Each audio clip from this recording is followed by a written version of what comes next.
Okey, Assalamualaikum dan salam sejahtera. Hari ni cikgu nak ajar kamu sebuah keadaan dalaman sebuah torque converter. Okey, semua sudah maklum setiap gearbox auto kebiasaannya mesti ada sebuah torque converter. Ini torque converter dia.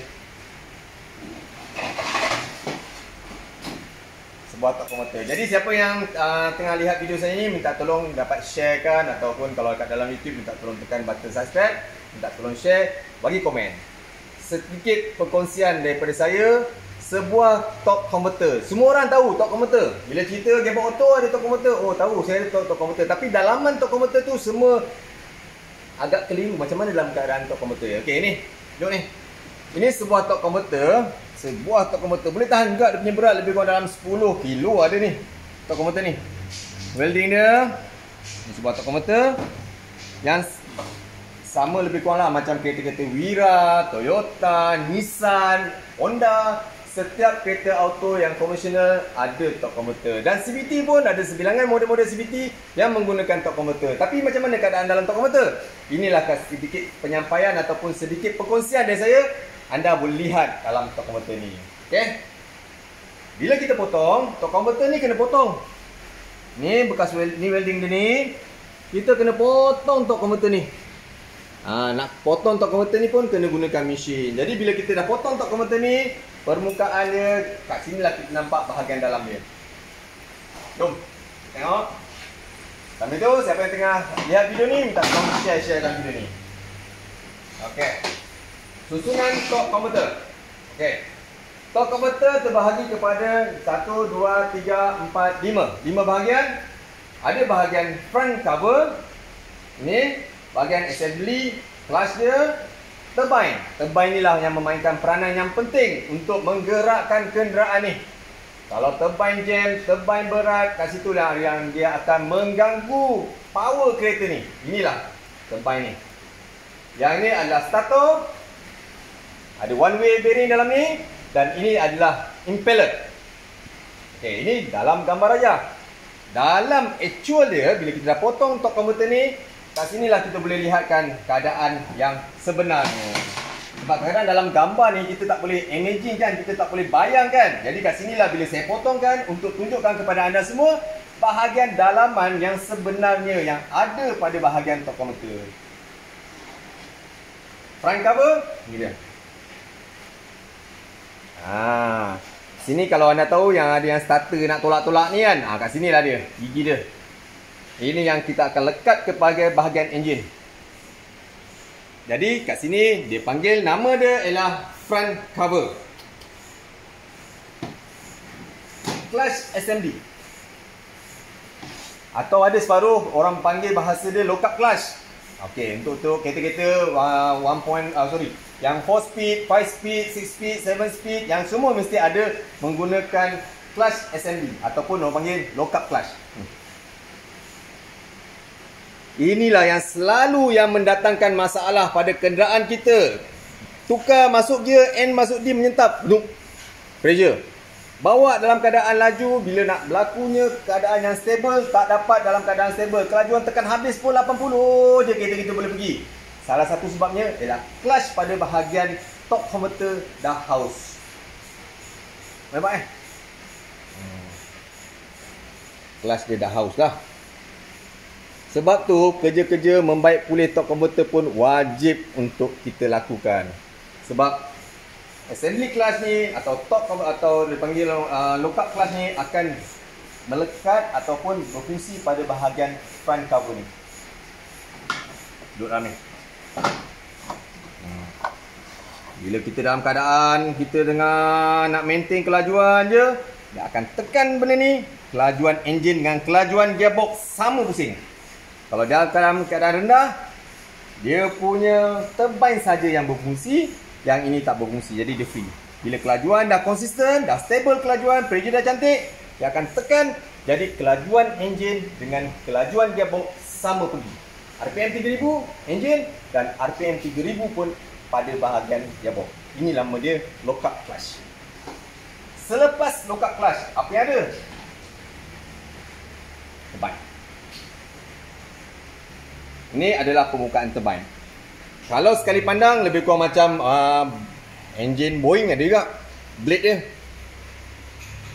Ada dia punya blade di sini. Bahagian dalam, bahagian luar. Okey. Turbine akan duduk pada bahagian selepas lockup clutch. Siapa tengah tengok video ni, bolehlah share atau ada persoalan, boleh sampaikan kat ruang komen ni. Ni dia. Bila berlakunya lockup clutch berfungsi, dia akan tekan, dia akan pusing sekali. Berapa kelajuan enjin? Itulah kelajuan gearbox. Satu, starter. Bukan starter, starter. Okey. Starter ni berfungsi untuk mengelakkan ataupun memberikan minyak yang keluar daripada bahagian turbine. Dia akan masuk balik ke bahagian impeller dalam keadaan minyak tak berpecah. Dia akan smoothkan, dia akan aturkan minyak yang keluar tu, dia akan cantikkan keluar minyak tu supaya minyak tu bersusun keluar, pergi balik ke bahagian impeller. Duduk sini. Tengok. Ini perkongsian yang jarang kita dapat lihat. Ini adalah perkongsian daripada saya untuk semua, untuk sekurang-kurangnya anda faham kat mana apa bentuk dalam tok konverter ni. Tahu tok konverter sebiji je, tapi dalaman tu kita tak tahu. Jadi kat sini gambar rajah dia ada dan fizikal pun ada. Ini nama dia impeller. Okay, impeller dia. Kat mana duduk impeller? Impeller duduk dekat bahagian oil pump. Ni akan masuk ke bahagian oil pump.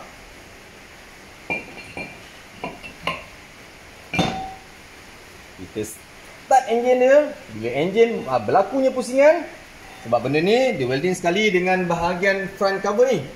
Bila kita start enjin dia, impeller ni akan memusingkan oil pump yang ada pada bahagian dalam gearbox. Jadi minyak akan dipump bermulanya daripada bahagian impeller ni. Dia akan pump masuk minyak.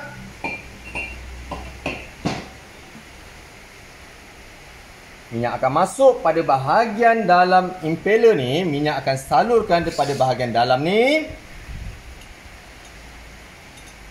Dia masuk kat sini. Dia keluar kat sini. Saya ulang balik Minyak akan dipump, dia akan dimasukkan daripada bahagian dalam ni. Minyak salur masuk dalam. Dia akan keluar dekat sini. Dan dia akan memusingkan. Sini pula.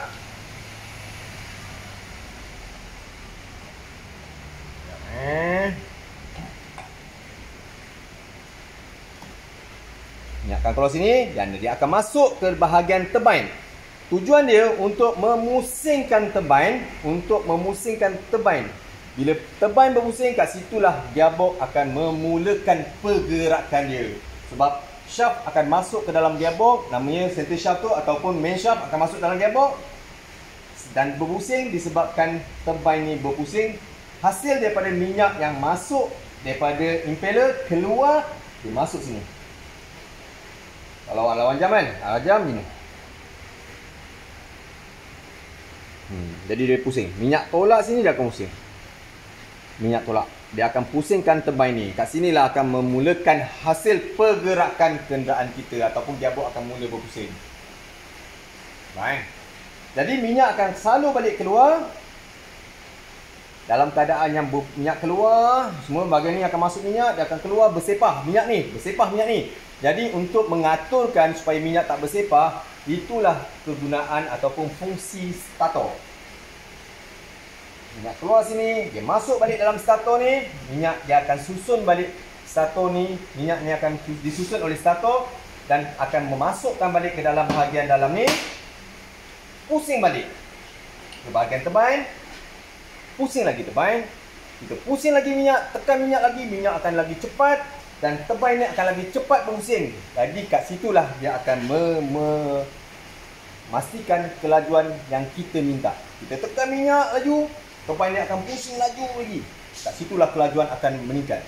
Kita lepas minyak, turbine ni akan pusing slow. Akan mengurangkan kelajuan kenderaan kita. Kat sinilah fungsinya torque converter. mengawal tekanan ataupun meningkatkan tekanan ataupun menstabilkan tekanan. Inilah fungsinya torque converter kita. Jadi kat sinilah perkongsian saya. Sekurang-kurangnya dapat memahamilah, anda dapat memahami sedikit apakah fungsi torque converter. Orang selalu panggil torque converter, tapi inilah dia.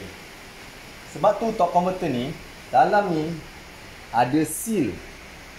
Sebab tu jangan ingat dalam gearbox saja yang seal-seal yang perlu diganti. Dalam torque converter pun ada seal. Nampak? Ini seal dia yang dah koyak. Dan ada o-ring. Nampak tak o-ring ni? Kat sini. Ada o-ring. Oleh itu, kalau kita overhaul gearbox, tukarlah semua seal, tukarlah semua clutch kit, tapi bahagian torque converter kita tak periksa, kita tak potong, kita tak servis balik. Kat situlah yang akan menyebabkan kereta kita dah overhaul tapi rasa macam tak perform je. Dah overhaul tapi pertukaran gear tak smooth je. Sebab kita terlepas pandang oil seal dan o-ring yang ada pada torque converter ni kita tak ganti. Sebab dah keras pun. Kalau dalam gearbox getah dah keras, saya tak langsung dalam torque converter pun ada oil seal, ada o-ring yang getah pun dah keras dan wajib diganti. Sebab dia jantung. Torque converter adalah jantung permulaan tekanan minyak. Tapi kalau permulaan tekanan minyak pun kita tak settlekan masalah dia, kita overhaul gearbox tapi benda ni kita tak ganti, tak guna juga. Jadi kita tak dapat yang performance yang terbaik untuk gearbox ataupun pergerakan kereta kita. Masukkan dalam ni.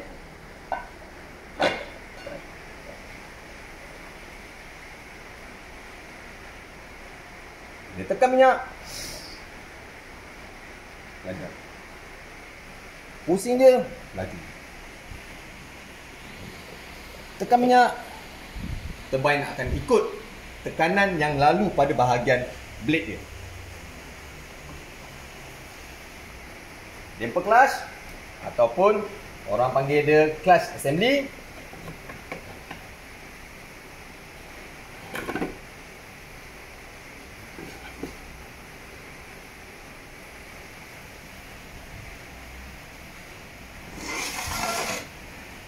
Front cover.